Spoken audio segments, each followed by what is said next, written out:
अनिता र केपी भाइलाई आराधनामा डोर्याइदिनु भएको लागि हामी धन्यवाद दिन्छौँ। आज हामी परमेश्वरको वचन सुन्नेछौँ। मेरो आवाज ठिकै आइराखेको होला, जहाँसम्म लाग्छ ठिकै होला। ठिकै छ भने यसो थम्सअप दिदिनु होला, मिलाउनु पर्ने छ भने गुड प्रयासले थम्सअप, सबजनाले थम्सअप दिनुभयो होला, धेरैजनाले है। आज परमेश्वरको वचन भन्दा पनि अलि कुराकानी, गफ, अलिकति सेयरिङ र परमेश्वरले मलाई देखाउनु भएको कुराकानीहरू तपाईँहरूको बिचमा बाँड्ने मैले आज योजना बनाएको छु। म आज आत्मिक लगानीको विषयमा कुराकानी गर्नेछु र सँगसँगै थोरै बेर चाहिँ आर्थिक, सामाजिक र व्यक्तिगत लगानीको विषयमा पनि कुराकानी गर्नेछु। टपिक अलि चाखलाग्दो हुन्छ कि हुँदैन, अब यो चाहिँ अब हजुरहरूले पछि मलाई भनिदिनु पर्ने हुन्छ। र यदि आजको वचन प्रचार गर्दै गर्दाखेरि अथवा आजको कुराकानीहरू गर्दै गर्दाखेरि धेरैवटा कुराहरू नबुझ्नु भयो भने हाम्रो पास्टरजीहरूसँग तपाईँहरूले पछि फेरि घरेलु सङ्गतिमा, बाइबल अध्ययनहरूमा कतिवटा कुराहरूमा तपाईँले छलफल गर्न सक्नुहुन्छ।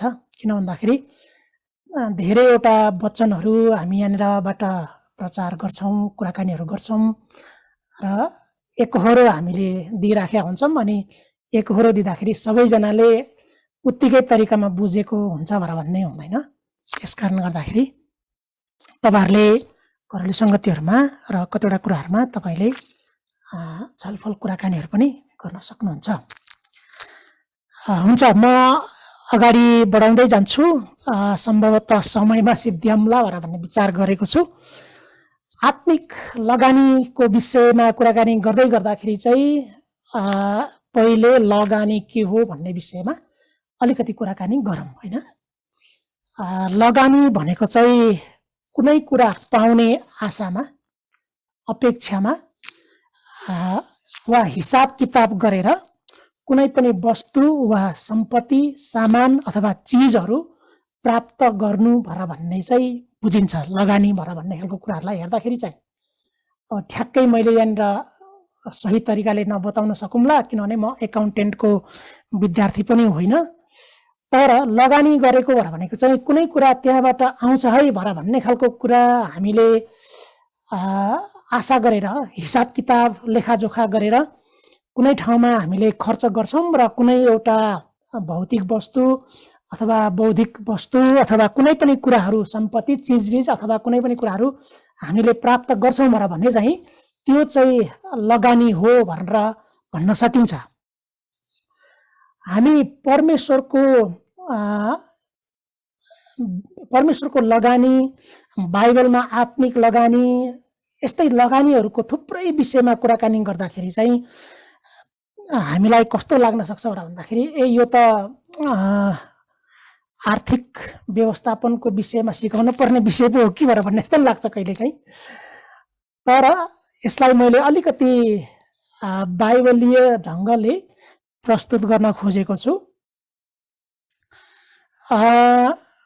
पहिले हामी परमेश्वरको लगानीको विषयमा कुराकानी गरौँ। परमेश्वरले हाम्रो निम्ति के लगानी गर्नुभयो भन्ने विषयमा। यो विषयमा बाइबलमा हेर्दाखेरि थुप्रै ठाउँमा परमेश्वरको लगानी, उहाँले गर्नुभएको हाम्रो जीवनमा कामहरू देख्न पाइन्छ। परमेश्वरले केही कुराहरू हाम्रो निम्ति नगरिकन हामी अहिलेको अवस्थामा आउन सकिने अवस्था पनि छैन। यसकारण गर्दा परमेश्वरले हामीलाई लगानी गर्नुभएको छ। उहाँले हामीलाई लगानी गर्नुभएको कुराहरू म बाइबलको पदहरूबाट, एक दुईवटा कुराहरूबाट म तपाईँहरूको बिचमा ल्याउँछु। पहिलो चाहिँ येशू हाम्रो निम्ति परमेश्वरले पठाइदिनु भयो, अथवा हामीले अर्कोतर्फमा भन्दाखेरि परमेश्वर मानिस बनेर हाम्रो छुटकाराको निम्ति उहाँ संसारमा आउनुभयो। यो परमेश्वरको हाम्रो जीवनमा भएको आत्मिक लगानीको एउटा ठुलो भाग हो। आज बाइबलको पदहरू थुप्रै हुन्छ होला, टिपेर राख्नु होला, अथवा हाम्रो पास्टरजीहरूले भ्याइयो भने पदहरू चार्टमा पनि लेखिदिनु भयो भने हुन्छ।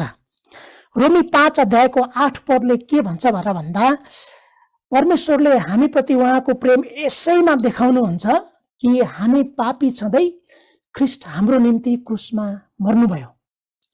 परमेश्वरले हामीलाई प्रेम गरेर त्यो एउटा ठुलो काम, ठुलो लगानी हाम्रो जीवनमा गरिदिनु भएको छ कि हामी पापी हुँदा हुँदै पनि हाम्रो पापको लागि येशू ख्रीष्ट क्रुसमा मर्नुभयो र उहाँले आफ्नो बनाउनु भयो।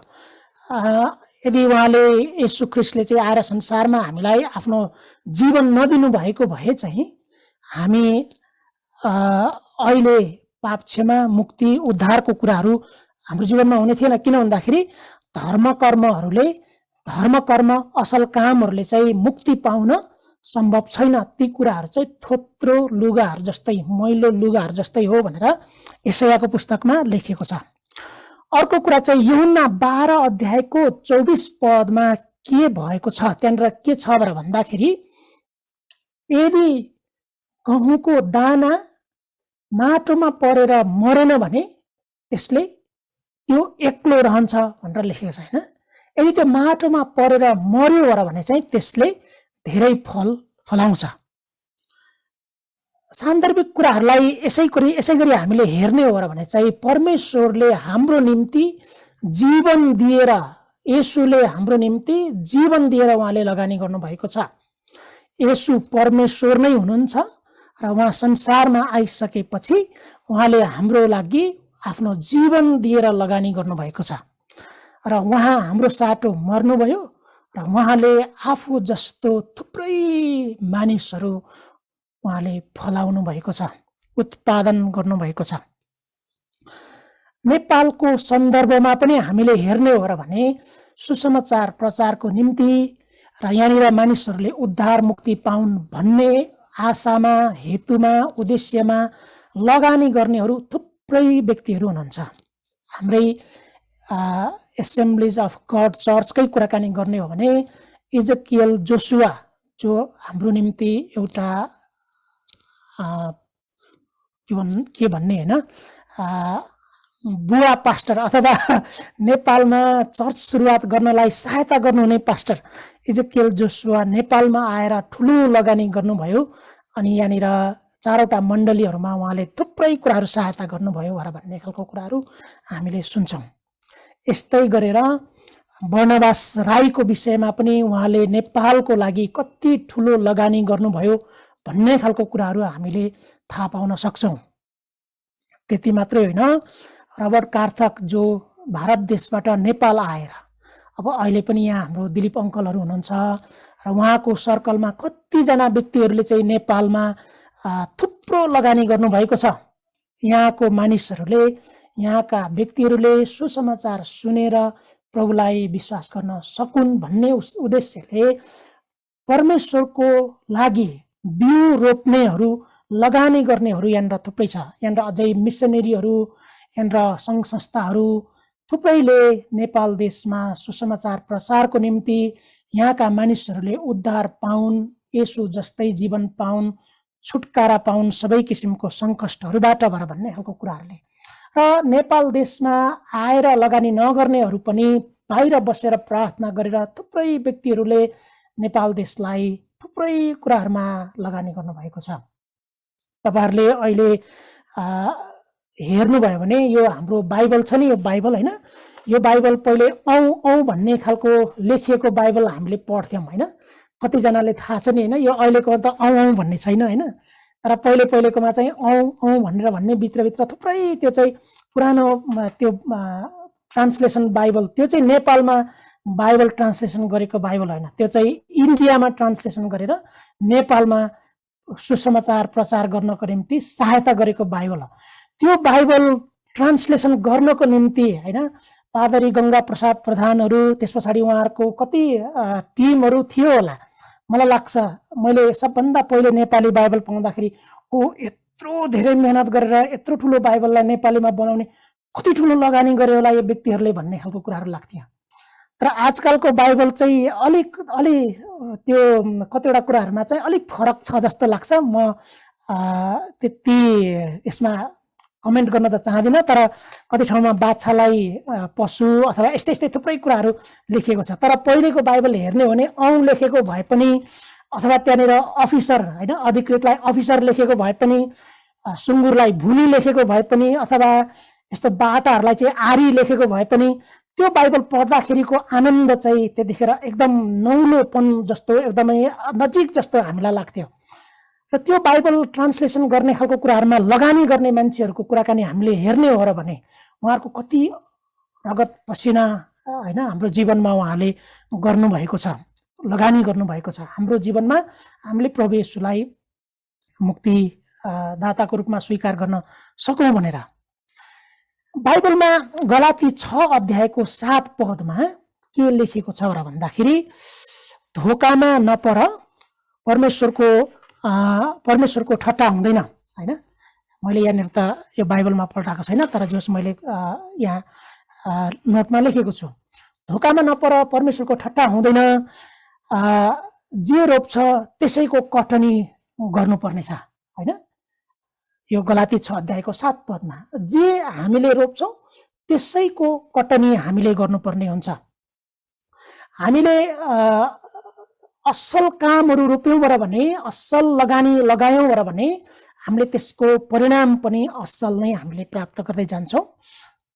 हामीले खराब लगानी गऱ्यौँ भने, खराब कुराहरूमा हाम्रो श्रम परिश्रमहरू हामीले दियौँ भने त्यसको प्रतिफल पनि खराब नै हुँदै जान्छ।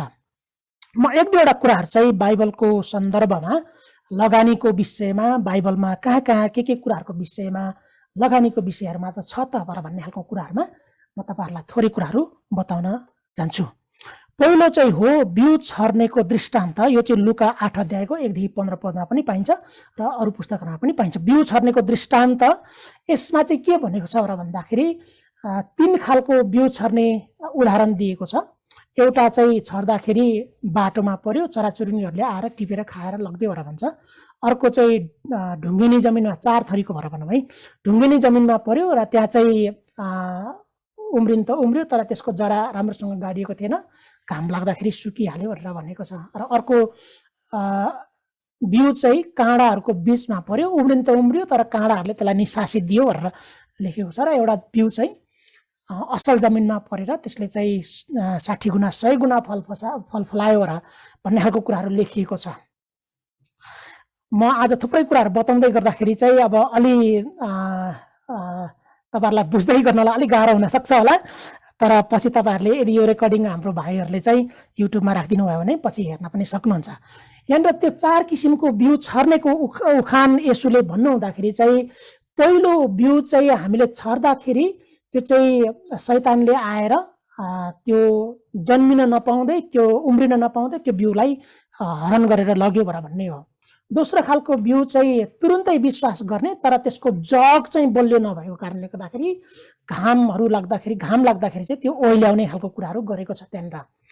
तेस्रो खालको बिउ चाहिँ उम्रिन त उम्रियो, तर उसलाई चाहिँ परिवारको कतिवटाको दुःख सतावटहरू, त्यहाँनिर विभिन्न परिस्थितिहरूले गर्दाखेरि त्यो बिउ राम्रोसँग हुर्किन पाएन।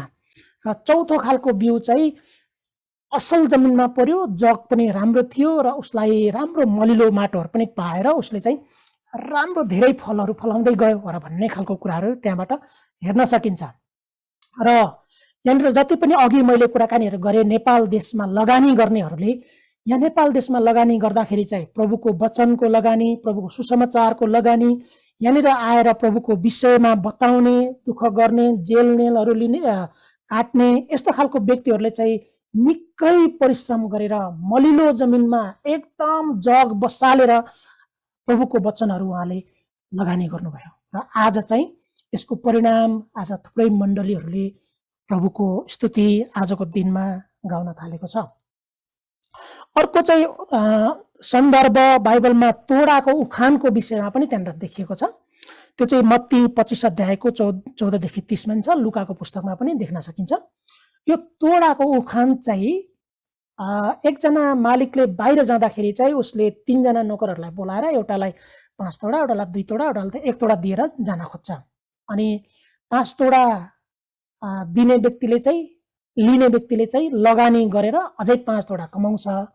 अनि 2 तोडा लिने व्यक्तिले पनि अझै लगानी गरेर 2 तोडा कमाउँछ हैन। लगानी गरेर अझै 2 तोडा कमाउँछ। 1 तोडा पाउनेले चाहिँ यो थोरै भयो अथवा सानो भयो भनेर उसले चाहिँ जमिन मुनि गाडेर बेरेर कतातिर राख्छ। मालिक आउँदाखेरि त्यतिकै दिँदाखेरि चाहिँ मालिकले के भन्नुहुन्छ भन्दा म कसरी पनि लगानी गरेको कुरा उठाउने मान्छे हो भनेर भन्ने खालको कुरा थाहा थियो र भने त यो साउ कहाँ गएर भए पनि राख्नु पर्ने थियो नि त। साउले अलिकति ब्याज त दिन्थ्यो होला। अब त चाहिँ काम लाग्ने रहेछ। अब यो तेरो 1 तोडा त लिएर कसलाई दिनु पर्यो त? जोसँग 5 तोडा छ 10 तोडा छ त्यसलाई दिउँ भनेर चाहिँ साउले अथवा त्यहाँनिर मालिकले भनेको कुराहरू त्यहाँनिर पाउँछौँ। यसको अर्थ अलिकति फराकिलो किसिमको देख्न सकिन्छ।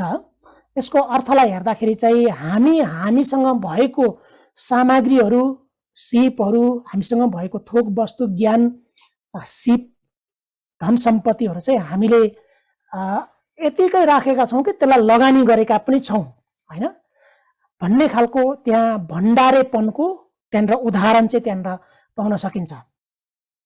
अझै भन्दाखेरि चाहिँ परमेश्वरले हामीसँग भएको थोक वस्तुहरूलाई चाहिँ लगानी गरेर त्यसलाई चाहिँ गुणात्मक वृद्धि गरेको परमेश्वर चाहनुहुन्छ, न कि लुकाएर हैन ट्याङ्कामा थुपारेर अथवा सन्दुकभित्र राखेर यस्तो गरेको उहाँ चाहनुहुन्न। एकचोटि म सानै हुँदाखेरि हजुरबाले पैसा चाहिँ यो किताबको बीचमा राख्नु भएछ, थुप्रै पैसाहरू। अनि धमिराले त्यो खाइदिएछ, त्यो किताब खाइदिएछ।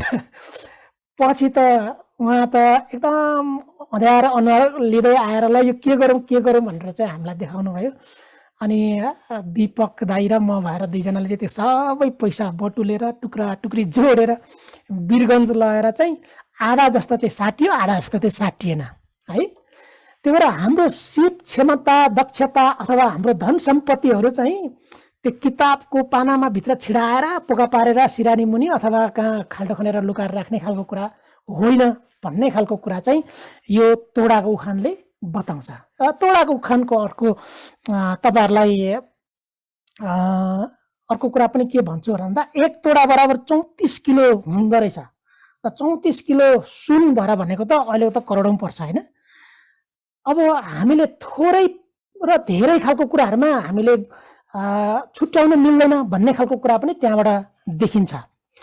अर्को लगानीको अर्को उदाहरण चाहिँ सामरीको, असल सामरीको विषयमा पनि त्यहाँ नै पाउन सकिन्छ हैन। सामरीसँगको कुरालाई हेर्दाखेरि त्यहाँ 3 खालको कुराहरू देख्न सकिन्छ।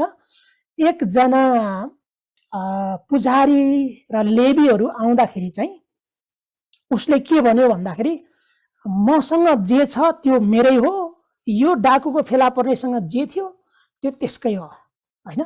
यो कर्म अथवा भाग्य अथवा के हो हैन। अब त्यो त्यसकै दुःख हो, यो मेरो आफ्नै दुःख हो भन्ने खालको लेवी र पुजारीले गर्छ। डाकुले त के गर्छ भन्दाखेरि तँसँग जे थियो त्यो त मेरो हो भनेर चोर्छ हैन। त्यो खालको कुराहरू गर्छ नि हैन।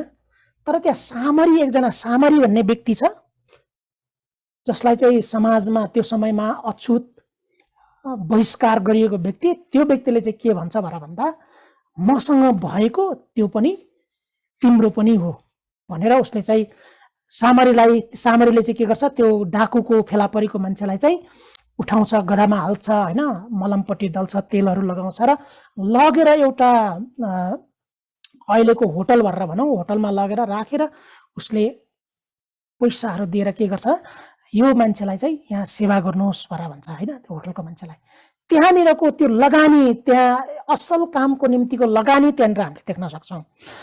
अब अझै हामी चौथो कुरामा जान्छौँ। बाइबलले सन्दर्भहरूको कुराकानी गर्दैछु मैले हैन। चौथोमा हामीले जाँदाखेरि चाहिँ गाढ धनको विषयमा येशूले बताउनु भएको कुरालाई मत्तीको 13 अध्यायको 44 पदमा छ। यो चाहिँ त्यहाँनिर हेऱ्यो भने चाहिँ के पाउँछ भन्दाखेरि चाहिँ स्वर्गको राज्य चाहिँ यस्तो हो जो चाहिँ एउटा मानिसले गाड धन भएको एउटा कुनै जग्गा जमिन चाहिँ भेट्टाउँछ र उसले कसैलाई पनि बताउँदैन र आएर आफूसँग भएको सारा कुराहरू बेच्छ अनि गएर त्यो जग्गाको टुक्रा के गर्छ उसले चाहिँ किन्छ। स्वर्गको राज्य चाहिँ यस्तै हो भनेर चाहिँ येशूले त्यहाँनिर बताउनु भएको छ। यहाँनिर हेर्दाखेरि चाहिँ त्यहाँ ठुलो लगानी देखिन्छ। त्यहाँनिर स्वर्गको राज्य चाहिँ के रहेछ त भन्दा गाड धन जस्तै रहेछ, एकदम बहुमूल्य कुरा जो पाउनको निम्ति चाहिँ कोही व्यक्तिले के गर्नु पर्यो भन्दाखेरि आफ्नो सारा सम्पत्ति कुराहरू बेचेर उसले चाहिँ के गर्नु पर्यो, त्यो एउटा जग्गाको टुक्रा किन्नु पर्यो। आखिर जग्गाको टुक्रा जब किनिन्छ नि तब के हुन्छ, त्यो भित्र त गाड धन छ हैन, गाड धन छ। अब त्यस्तो अघि बेचेको जग्गा त कति त्यहाँबाट त हैन पाउने सम्भावना छ भनेपछि त्यहाँनिर येशूले देखाउनु भएको कुरा चाहिँ के छ, स्वर्गको राज्य प्राप्त गर्नको निम्ति चाहिँ चान्चुने कुराले हुँदैन। यो चाहिँ थोरै कुराले हुँदैन, यहाँ चाहिँ ठुलो लगानी चाहिन्छ, यहाँ चाहिँ ठुलो बलिदान चाहिन्छ। आफ्नो धेरै कुराहरू गुमाएर अनि स्वर्गको राज्य प्राप्त गर्नुपर्छ। तर जब स्वर्गको राज्य प्राप्त गरिन्छ तब त्यस पछाडि त ठुलै प्रतिफलहरू आउँछ भन्ने खालको कुरा त्यहाँबाट देखिन्छ। पाँचौं कुरा मैले तपाईहरुलाई बताउँदाखेरि येशूले जब मानिसहरूलाई प्रचार गर्ने विषयमा बताउँदै हुनुहुन्थ्यो, मत्ती 19 अध्यायको 29 पदमा उहाँले के भन्नुभयो भन्दाखेरि, जसले मेरो नाउँको खातिर जग्गा जमिन छोराछोरी आमा बाउ श्रीमती श्रीमान जे कुराहरू सबै कुराहरू त्याग्छ त्यसले आउने जीवनमा चाहिँ अथवा आउने समयमा चाहिँ उसले त्यसको 100औं गुणा बढ्ता प्राप्त गर्छ भनेर त्यहाँनिर लेखिएको छ। येशूको निम्ति हामीले अहिले त्यागेको कुराहरू अथवा येशूको निम्ति येशूलाई पछ्याउँदाखेरि अहिले हामीले मूल्य तिरेको कुराहरू चाहिँ यो चाहिँ के हो, लगानी हो। अब आज हामीले तुरुन्तै प्राप्त गर्न नसकौला, तर यो समयमा यसले धेरै प्रतिफलहरू दिन्छ। यसको मैले खास यो मत्ती 19 अध्यायको 29 पद क्रिस्चियन हुनुभन्दा अगाडि भनौँ न, बाइबल पढ्दै गर्दाखेरि चाहिँ यो पद मलाई साह्रो मन परेको पद हो कि ओहो येशूलाई विश्वास गर्दाखेरि त धेरै कुरा पछि त पाउने रहेछ नि त भन्ने खालको कुराहरू मलाई मनमा लागेको। अनि प्रभुलाई विश्वास गरिसकेपछि चाहिँ के भयो, अब सारा गाउँलेहरूले त अब ध्रुव त येशूलाई विश्वास गरेर क्रिस्चियन भयो भने काका आमा अब सबैजनाले हैन। त्यसपछि आमाले त 2 वर्षसम्म कति रुँदै, मलाई त बेसरी उहाँले चाहिँ गाली पनि गर्नुभयो, रुँदै कराउनु पनि भयो हैन। अनि कतिजनाले मरेको सरा भयो त हाम्रो निम्ति भनेर पनि भने हैन। तर मलाई अहिले लाग्छ नि हैन, मेरो आमा मेरो दिदी बहिनीहरू अथवा मेरो परिवारहरू भन्दा ठुलो परिवार मैले यहाँनिर पाएको छु। त्यसको त 100 गुणाको त के 1000 गुणा बेसी होला सायद हैन। र मैले गुमाएको कुराहरू छैन जस्तो लाग्छ, किन भन्दाखेरि त्यो मेरो एउटा लगानी हो, त्यो मेरो एउटा चाहिँ बिउ रोपेको बिउ जस्तो हो कि। अब अर्को कुरा पनि म भनेर बाइबलले सन्दर्भ सकाउँछु अनि त्यस पछाडि म अन्तिमतिर जान चाहन्छु। उहाँले प्रचार गर्ने विषयमा चेलाहरूलाई उहाँले चाहिँ प्रचार गर्नलाई पठाउनु हुँदाखेरि चाहिँ के भन्नुभयो भन्दाखेरि, ख्रीष्टको नाउँमा कसैले तिमीहरूलाई 1 कचौरा पानी मात्रै भए पनि दियो भने त्यसको इनाम चाहिँ कहिले गुम्ने छैन भनेर यो चाहिँ मर्कुस 9 अध्यायको 41 पदमा लेखिएको छ। हेर्नु है त। अब हामीलाई परमेश्वरमा हामीले गरेको लगानी अथवा हामीले जुन परिश्रम गर्छौं, प्रार्थना गर्छौं, जुन वचनहरू बाँड्छौं, जे कुराहरू हामीले गरे पनि त्यसको निम्ति चाहिँ खेर जाने कतै पनि ठाउँ छैन। यो चाहिँ बालुवामा पानी हाले जस्तो कहिले पनि हुँदैन। हामीले अहिले चाहिँ यसको प्रतिफल नदेखौँला, तर यसको प्रतिफल चाहिँ आउने दिनहरूमा अवश्य हुन्छ भन्ने खालको कुराहरू यहाँबाट हामीले प्राप्त गर्न सक्छौं, सिक्न सक्छौं।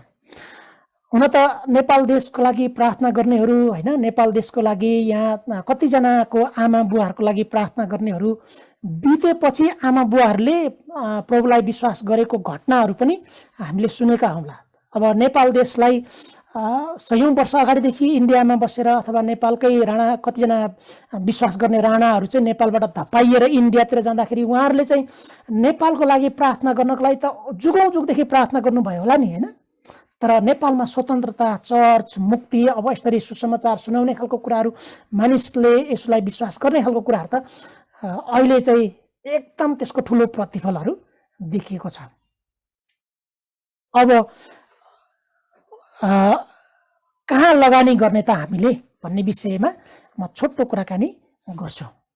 अब हामीले कहाँ लगानी गर्ने त भन्ने विषयमा कुराकानी गर्ने हो भने पहिलो नम्बरमा चाहिँ हामीले आफैमा लगानी गर्नुपर्छ। हेर्नुहोस् है त, पहिलो लगानी चाहिँ हामीले आफैमा गर्नुपर्ने हो। मुक्ति हाम्रो आवश्यकता हो। त्यो मान्छेले मुक्ति पाओस् भनेर हामीले चाहिँ विश्वास नगरिकन त्यो मान्छेले चाहिँ विश्वास गरोस् भनेर हामीले त्यो मान्छेको निम्ति सुसमाचार सुनाइदिन सक्दैनौँ। तपाईँ मध्ये कतिजनाले येशूलाई आज विश्वास गर्नु भएको छैन। तपाईँ परिवारमै जन्मिनु भएको होला, क्रिस्चियन घरानामा अथवा क्रिस्चियन यो वातावरणमा हुर्किनु भएको होला, तर येशूलाई विश्वास गर्नु भएको छैन भने पहिलो लगानी, पहिलो प्रेम, पहिलो आवश्यकता चाहिँ तपाईँको निम्ति प्रभु येशूको मुक्ति हो। हामी पापी छौँ, हामी आफैले आफैलाई मुक्त गराउन कहिले पनि सक्दैन। येशू हाम्रो निम्ति क्रुसमा मर्नुभयो, उहाँले हाम्रो निम्ति ठुलो लगानी गर्नुभएको छ।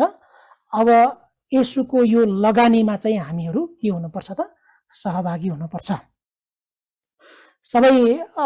सबैजनाले एकदमै बाइबलको सुन्दर पद भनेर भन्ने पदले पनि यूहन्ना 3:16 पदले के भन्छ? किनभने परमेश्वरले संसारलाई यस्तो प्रेम गर्नुभयो, उहाँमाथि विश्वास गर्नेहरू कहिले नाश नहोस् तर तिनीहरूले अनन्त जीवन प्राप्त गरोस्। मत्ती 6:33 पदले पनि के भन्छ भन्दाखेरि पहिले परमेश्वरको राज्य र उहाँको धार्मिकताको खोजी गर, त्यस पछाडि अरू सबै थोकहरू थपिँदै जानेछन्। पहिले चाहिने पर्ने कुरा चाहिँ पहिले हामीले त्यसमा चाहिँ लगानी गर्नु पर्यो र बाँकी कुरा चाहिँ सँगसँगै अरू आउँदै गर्छ, हैन? अब यूहन्ना 1:12 पदले पनि के भन्छ भन्दाखेरि परमेश्वरलाई ग्रहण गर्नेहरूलाई चाहिँ, हैन, येशूलाई ग्रहण गर्नेहरूलाई चाहिँ परमेश्वरले उहाँको सन्तान हुने अधिकार दिनुहुन्छ तर भन्ने खालको कुराहरू गरिएको छ। यसकारणले गर्दा आज तपाईहरुको निम्ति, हाम्रो निम्ति एउटा यो चुनौती चाहिँ के हो भन्दा हामीले येशूलाई मुक्तिदाताको रूपमा विश्वास गरेको छ कि छैन। यहाँ आज कोही नयाँ हुनुहुन्छ र कसैले चाहिँ प्रभुलाई विश्वास गर्नु भएको छैन, वचन अहिले सुन्दै हुनुहुन्छ भने आज तपाईको निम्ति प्रभु क्रुसमा मर्नु भएको हो र पहिलो प्रेम गर्नुपर्ने, तपाईको निम्ति पहिलो प्रेम गर्नुपर्ने व्यक्ति चाहिँ तपाई नै हो। परमेश्वरले तपाईलाई प्रेम गर्नुहुन्छ र परमेश्वरलाई पनि तपाईले प्रेम गर्नुहुन्छ, त्यसमा दुई मत छैन। तर छिमेकीलाई भन्दा अगाडि चाहिँ तपाईले आफैलाई प्रेम गर्नुपर्छ। लुका 10:27 पदमा है त्यहाँनिर के लेखिएको छ? आफ्नो छिमेकीलाई आफैलाई चाहिँ प्रेम गर भनेर भन्ने खालको कुराहरू त्यहाँनिर लेखिएको छ। अब आफैलाई प्रेम नगरिकन छिमेकीलाई कसरी प्रेम गर्ने त फेरि, हैन? आफैलाई प्रेम गरेपछि त अनि आफैलाई जस्तै छिमेकीलाई प्रेम गर्न सकिन्छ। पहिलो लगानी चाहिँ आफ्नोमा हो कि, पहिलो लगानी चाहिँ आफ्नोमा हो। मैले सुर्ती खानु हुँदैन, मैले चुरोट खानु हुँदैन, मैले चाहिँ नराम्रो कुराहरू गर्नु हुँदैन भन्ने खालको कुरा थाहा पाएर आफैलाई ती कुराहरूबाट स्वतन्त्र राख्ने अथवा शुद्ध राख्ने खालको कुराहरू यदि हामीले गर्यौं भने त्यसपछि मात्र हामीले अरूलाई यस्तो गर्नु हुँदैन, तपाईको निम्ति चाहिँ म यसरी सहायता गरिदिन्छु भन्ने खालको कुराहरू हामीले गर्न सक्छौं। यदि आफैलाई नै हामीले पहिले प्रेम नगर्ने हो भने त हामीले आफैले घृणा गर्ने र अरूलाई चाहिँ प्रेम गर्ने भन्ने खालको कुराहरूसँग हामी सहमत हुन सक्दैन। किन भन्दा आफैलाई प्रेम नगर्नेले अरूलाई कसरी प्रेम गर्न सक्छ? आफैले आफैप्रति चाहिँ रिसाउने, आफैलाई चाहिँ दोष दिने, हैन, आफैलाई चाहिँ घृणा गर्ने, आफ्नै अनुहार मिलेन भनेर चाहिँ गनगन गर्ने, मेरो कपाल मिलेन, मेरो स्वर मिलेन, मेरो घर मिलेन, मेरो परिवार मिलेन, म आफै मिलिन, म आफै खतम भनेर चाहिँ आफैलाई त्यस्तो खालको कुराहरू चाहिँ गर्ने अनि अरूलाई चाहिँ ओहो तपाई त राम्रो हुनुस्, ओहो तपाई त मिलेर बस्नुपर्छ, ओहो तपाई त कति असल मान्छे भनेर अरूलाई भन्न त्यो मान्छेले सक्दैन। त्यही भएर पहिलो काम चाहिँ के हो? आफैले आफैलाई प्रेम गर्नु हो र परमेश्वरको मुक्तिको मार्गमा हामीले आफैलाई लगाउनु हो। म एउटा यो खण्ड पढ्न त चाहिन, तर म तपाईहरुलाई त्यो खण्डको विषयमा भन्छु है।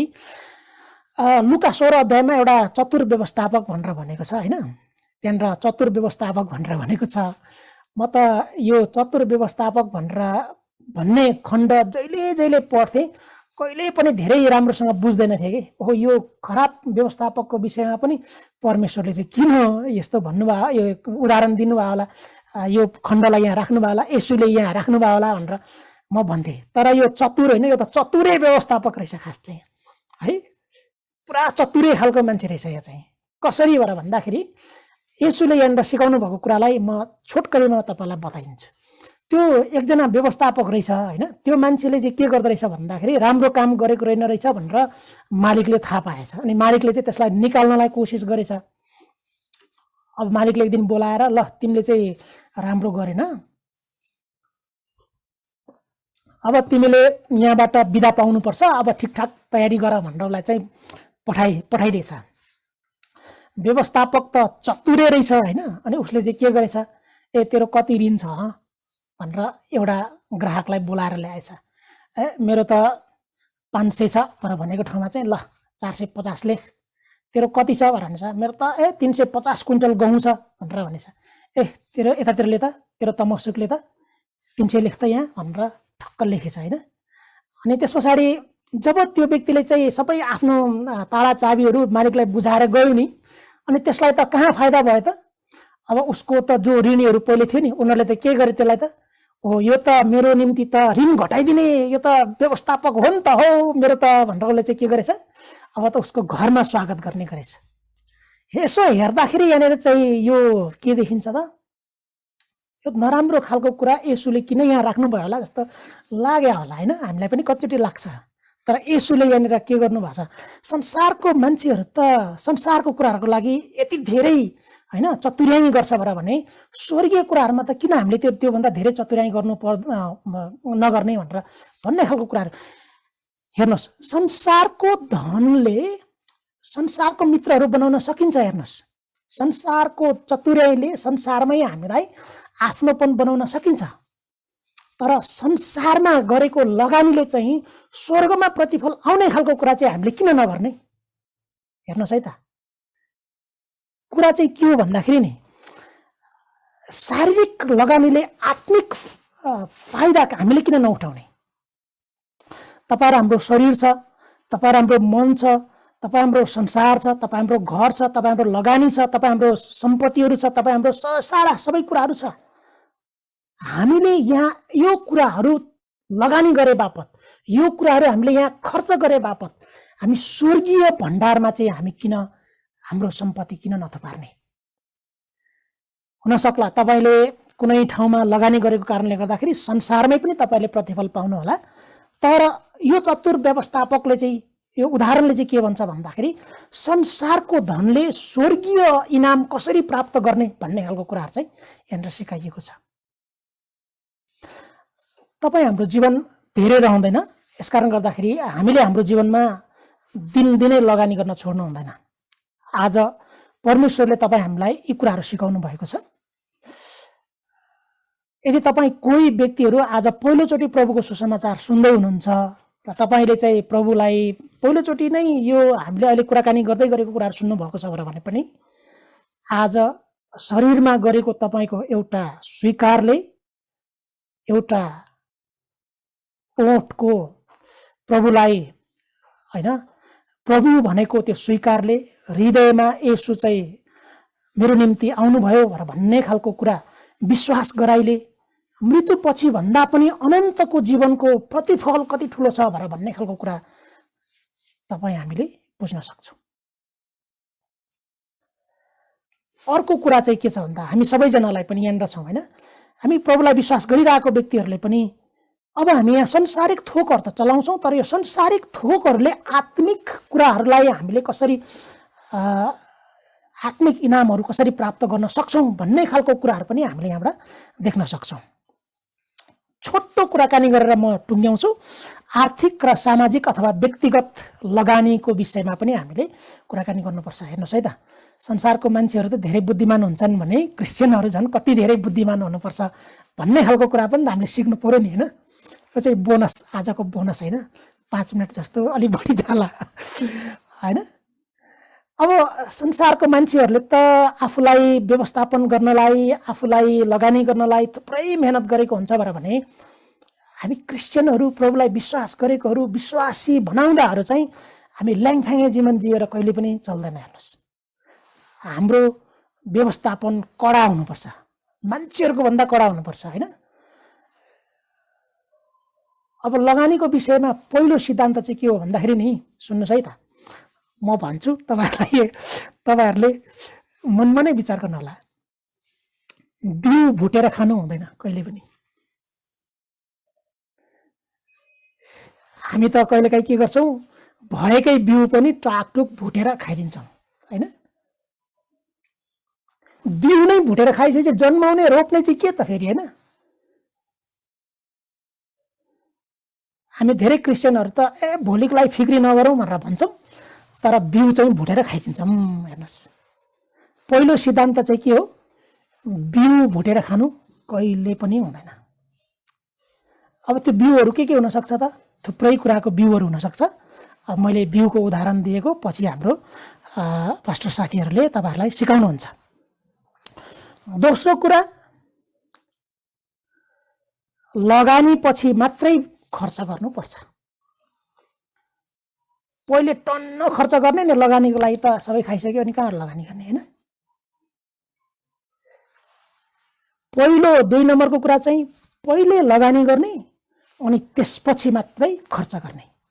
लगानीको लागि चाहिँ तपाईँको आम्दानी आउँदैखेरि छुट्याउनुहोस्। हेर्नुहोस्, 2000 होस् कि 5000 होस् कि 10,000 होस् कि 10 लाख होस्, त्यससँग कुनै पनि मतलब छैन, प्रतिशतसँग मतलब छ। हेर्नुहोस्, तपाईँले 10,000 कमाउनुहुन्छ भने 10% लगानी गर्नको लागि तपाईँलाई कसले रोक्छ, होइन? 9,000ले त घर चलाउन सकिहाल्छ नि, दशांश दिएर 8,000ले, होइन? तपाईँलाई 10,000ले नि घर चल्थ्यो, 8,000ले नि घर चल्छ भने त्यो 1,000 छुट्याउनलाई तपाईँ हामीलाई किन गाह्रो भयो, होइन? हेर्नुहोस्, हामी त पहिले के गर्छौँ, जहाँ आउँछौँ खाइदिन्छौँ, सिधाइदिन्छौँ। त्यस्तो मान्छेको बानी के हुन्छ भन्दाखेरि चाहिँ जैसे आयो वैसे गया। 10,000 कमाउँदाखेरि पनि 10,000 सिधाइयो, 1 लाख कमाउँदाखेरि पनि 1 लाखै सिधाइयो। 10 लाखै कमायो भने पनि त्यो मान्छेले 10 लाखै सिधाइदिन्छ। हेर्नुहोस्, त्यो मान्छेको कहिले उँभो लाग्दैन।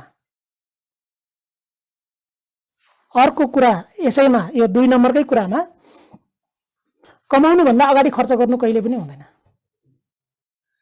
हेर्नुहोस्, हामी धेरै लगानीको कुराकानी गर्ने, हामी एकदमै धेरै बुद्धिमानी हुने, होइन? अब हामी प्रभुलाई विश्वास गर्ने मान्छेहरू त हामीलाई त प्रभुले जुटाइहाल्नुहुन्छ नि भनेर भन्छौँ, अनि आफ्नो तलब आउनुभन्दा अगाडि उधारो खाइसकेका हुन्छन्। कहिले पनि त्यस्तो गर्नु हुँदैन। अब तेस्रो कुरा भनेको चाहिँ बालबालिका हाम्रो निम्ति महत्त्वपूर्ण हो। छोराछोरीहरू, उनीहरूको जीवनमा लगानी गर्नु तपाईँ हाम्रो निम्ति ठुलो कर्तव्य हो। चौथो कुरामा चाहिँ आफ्नो ज्ञान, सिप र क्षमतामा हामीले लगानी गर्नु कहिले छुटाउनु हुँदैन। ज्ञान, सिप र क्षमता भनेको के हो भन्ने खालको कुरा तपाईँलाई लाग्ला, होइन? अब यहाँनिर म थोरै कुरा मात्रै हामीसँग कुराकानी गर्न चाहेँ, होइन? तपाईँले आफ्नो जीवनमा यो ज्ञान, सिप र क्षमता भन्ने यो 3टा कुरामा चाहिँ कसरी लगानी गर्दै हुनुहुन्छ भन्ने कुरामै तपाईँको प्रतिफल पनि आउँछ कि। जस्तो उदाहरणको लागि म उदाहरण दिन चाहेँ। तपाईँले यदि ज्यानी काम गर्ने लगानी गर्नुभयो भने पाउने त्यही महिनाको 15,000 20,000 मात्रै हो, त्योभन्दा बेसी आउँदैन। तपाईँले मिस्त्री काममा लगानी गर्नुभयो भने 30-40 हजार महिनाको कमाउन सक्नुहोला, होइन? मिस्त्री कामको ज्ञान, सिप र क्षमतामा लगानी गर्नुभयो भने अब मान्छेले संसारमा त्यही 30-40 हजार मात्रै कमाउँछ होला त? कमाउँदैन नि त, होइन? कसैले त 10 लाख महिनाको, 20 लाख महिनाको पनि कमाइदिन्छ त।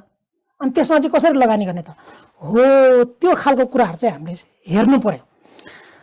तपाईँ हाम्रो ज्ञान, सिप, क्षमता चाहिँ यत्रो सानो गिलासको जत्रो छ, होइन? यत्रो सानो गिलासको जत्रो छ ज्ञान, सिप, क्षमताहरू चाहिँ, अनि हामीले कहाँ यत्रो ठुलो भाँडा यत्रोको आम्दानी खोजेर हुन्छ? कहिले हुँदैन। ज्ञानसिप क्षमताको भाँडो चाहिँ हामीले के गर्नु पर्यो, ठुलो बनाउनु पर्यो। तपाईले आज तपाईको जीवनमा जे कुरा लगानी गर्नुहुन्छ नि, तपाईको जीवनमा त्यही कुरा प्रतिफल आउँछ।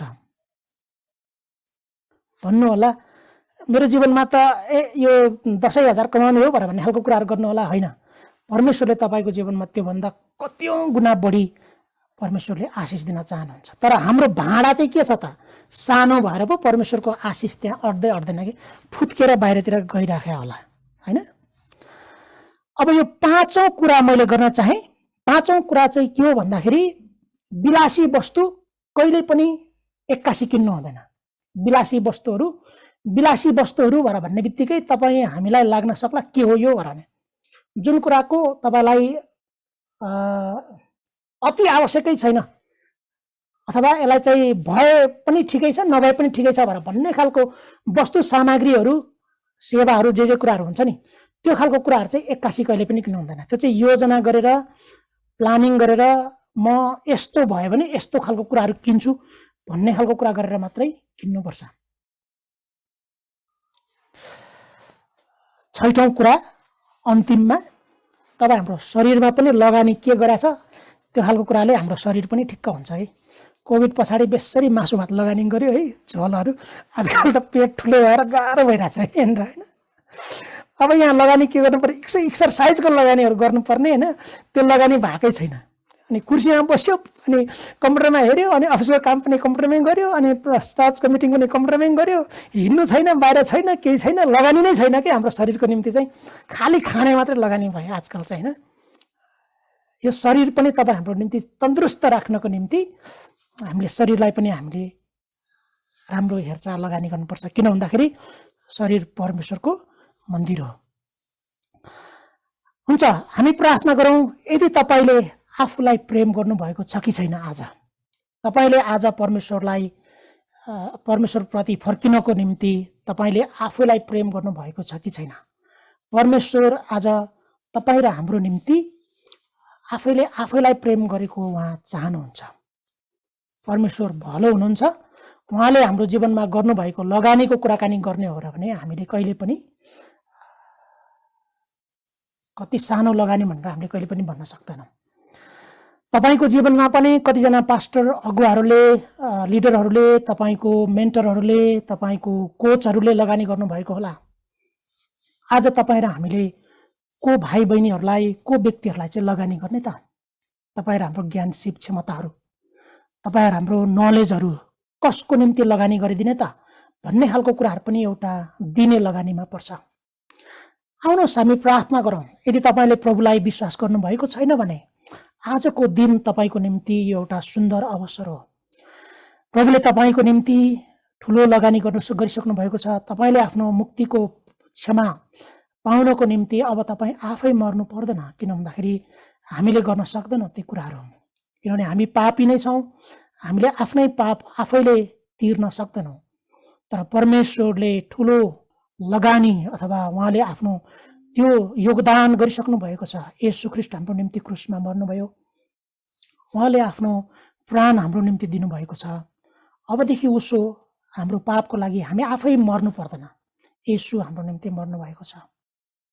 तपाईले यदि यो कुरा स्वीकार गर्नुभयो भने हेर्नुहोस् प्रियहरू, तपाईँले छिनको छिनमै आफैले आफूलाई प्रेम गर्न थाल्नुहुन्छ। म कति बहुमूल्य रहेछु भनेर तपाईँ हामीले आफैले आफूलाई मूल्यवान ठान्न थाल्छौँ। अब हामीले किन भन्दा येशूले भन्नुभयो सारा संसार प्राप्त गरेर आत्मा चाहिँ गुमायो भने त्यो मान्छेलाई, त्यो व्यक्तिलाई के फाइदा हुन्छ त? हेर्नुहोस् प्रियहरू, आज हाम्रो निम्ति एउटा ठुलो मौका छ प्रभुलाई विश्वास गर्ने। र जतिजना हामी छौँ, हामी प्रभुलाई विश्वास गरिसकेका छौँ। तपाईँ हाम्रो निम्ति एउटा चुनौती आज के हो? तपाईँ हाम्रो लगानी कहाँ छ? तपाईँ हाम्रो समय, तपाईँ हाम्रो सिप, तपाईँ हाम्रो क्षमता, तपाईँ हाम्रो बोली, तपाईँ हाम्रो वचन, अनि तपाईँ हाम्रो हरेक कुराहरू कहाँ हामीले लगानी गरेका छौँ? धन सम्पत्ति, रुपियाँ पैसा, यावत थोकहरू संसारमा हामीले गरेको खर्च स्वर्गमा कसरी कटानी गर्ने भन्ने खालको कुरा हामीले आज सिकेका छौँ कि छैनौँ? हामीले संसार मात्रै हामीले हेरिराखेका छौँ कि हामीले स्वर्गको धन सम्पत्ति हामीले हेरेका छौँ? प्रभुले भन्नुभएको छ जहाँ तिम्रो धन हुन्छ त्यहाँ तिम्रो मन हुन्छ भनेर। तपाईँ र हाम्रो मन कहाँ छ? संसारको वस्तुहरूमा थोकहरूमा छ भने तपाईँको लगानी संसारमै छ।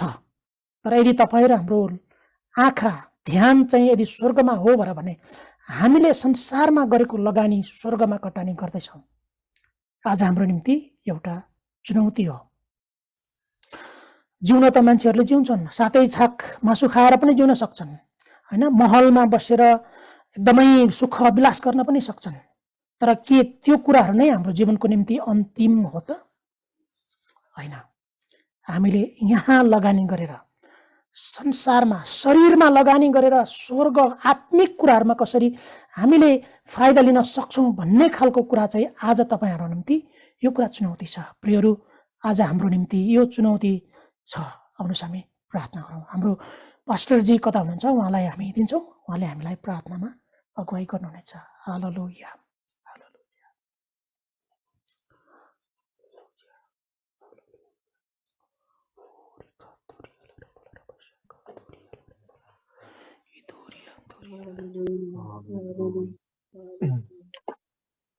हालेलुया। पिता धन्यवाद तपाईलाई, तपाईको जीवित वचनको लागि। हामी साँच्चै आज व्यवहारिक वचनहरू सुनेका छौँ कि परमेश्वरले हामीलाई आफ्नो वचनद्वारा यति धेरै ठाउँहरूमा वचनमा उल्लेख गर्नु भएको छ। लगानीको विषयमा यीशु प्रभु तपाईँ स्वयंले आफ्नो जीवन लगानी गरेर हामीलाई बचाउनु भएको छ। हाम्रो अधर्मको निम्ति तपाईँ क्रुसमा बलि हुनु भएको छ। हामी पापी छँदै तपाईँ हाम्रा निम्ति क्रुसमा अर्पिनु भयो र तपाईँ माथि विश्वास गर्ने प्रत्येक जना आज जीवनका भागी भएका छन्, पाप क्षमाका भागी भएका छन्, उद्धार मुक्ति अनन्त जीवनको हकदार भएका छन्। स्वर्गको नागरिक हैसियतले प्रभु त्यो जीवन जिउन पाएका छौँ। प्रभु धन्यवाद तपाईलाई। हाम्रो जीवनलाई तपाईले त्यही हिसाबमा आज प्रभु वचनद्वारा सिकाउनु भएको छ। हामीले कुन क्षेत्रमा कसरी लगानी गर्ने भन्ने कुराहरू आज हामी प्रभु सिकेका छौँ। प्रभु तपाईँ परमेश्वरले हामीलाई सहायता गर्नुहोस्। वचनले दिएका शिक्षामा हिँड्नका निम्ति हामीले आफ्नो जीवनलाई पहिला बचाउन र अरूलाई बाँच्न सहायता गर्नका निम्ति प्रभु तपाईले हामीलाई आज सिकाउनु भएको छ। र हामीले जुन तरिकाले आज प्रभु तपाईमा जिएका छौँ त्यसमा अझै कति धेरै परिमार्जनहरू गर्नुपर्ने ठाउँहरू पाएका छौँ। हामीले आफैलाई सुधार गर्नुपर्ने ठाउँहरू पाएका छौँ। हामीले अझै सिक्न पर्ने ठाउँहरू पाएका छौँ। प्रभु तपाईमा हामी आफैलाई ल्याउँदछौँ। हामीलाई तपाईले काटी छाटिकन कुटी पिटिकन प्रभु तपाईको महिमाको निम्ति फल फल्ने अनि प्रभु त्यो प्रयोग हुने भाडा बनाउनुहोस् भनेर हामी प्रार्थना गर्छौँ। धन्यवाद छ प्रभु। आज हाम्रो बीचमा भएको प्रभु आर्थिक भौतिक चिजको अभावहरू, गरिबीपनाहरू, दरिद्रताहरू, कतिचोटि हाम्रा बेहोसियारीपनहरूले गर्दा, हामीले गरेको लापरवाहीले गर्दा, वचनका कुरालाई हामीले गलत तरिकाले व्याख्या गरेको कारणले प्रभु त्यस्ता विपत्तिहरू आइपरेका छन्। प्रभु आजको यो वचनद्वारा हामीले आफैलाई सचेत गराउने एउटा नयाँ तरिकाले जिउनका निम्ति आशा पाएका छौँ, उत्साह पाएका छौँ। प्रभु यस अनुसार हामीलाई सहायता गर्नुहोस्। यी वचन अनुसार जीवन हामीलाई सहायता गर्नुहोस्। प्रभु धन्यवाद तपाईँ परमेश्वरलाई।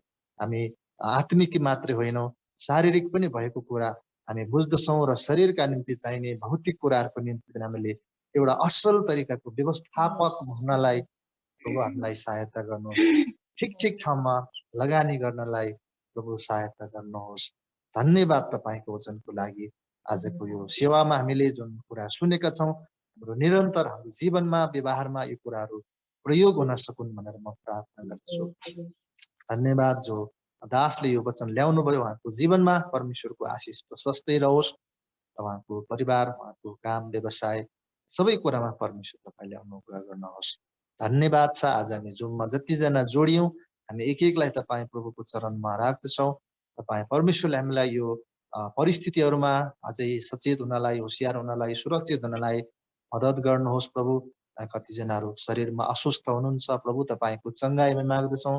विशेष प्रार्थना गर्न चाहन्छु रुकुमको पास्टरको एकजना छोरा जो लडेर उपचारार्थ हुनुहुन्छ। तपाईँ परमेश्वरको छुवाई त्यो बाबुलाई राखिदिनुहोस् भनेर म प्रार्थना गर्दछु। अनि अरू जो कोहीहरू बिरामी हुनुहुन्छ प्रभु तपाईँले लिनुहोस्। धनराज भाइको बुबाको लागि म प्रार्थना गर्दछु। बुवाको साथमा तपाईँ हुनुहोस्, उहाँको उपचारका सबै विधिहरूमा तपाईँले सहायता गर्नुहोस् प्रभु।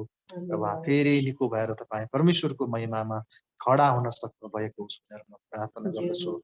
धन्यवाद छ। अरू जतिजनाहरू शरीरमा अस्वस्थ छन् अहिले यो चिसोको कारणले अनि केही समस्याहरू भएको छ प्रभु, हरेकलाई तपाईँको चङ्गाएर छुटकारा माग्दछु। आज जतिजनाहरू आउन सक्नु भएन जुममा सङ्गतिमा, उहाँहरूको साथमा तपाईँ हुनुहुन्छ परमेश्वर। तपाईँको सुरक्षा आफ्ना दास दासी माथि राखिदिनुहोस् भनेर प्रार्थना गर्छु। धन्यवाद छ। आजको सेवा सङ्गतिलाई हामी अन्त गर्दछौँ। परमेश्वर पिता तपाईँको प्रेम, प्रभु यीशु ख्रीष्ट तपाईँको अनुग्रह अनि पवित्र आत्मा तपाईँको सङ्गति र सहभागिता तपाईँको दोस्रो आगमन नहुन्जेलसम्म एक समान लिएर होस् भनेर सबै बिन्ती प्रार्थना चढाउँदछु यीशु प्रभुको नाउँमा। आमेन। जय मसीह।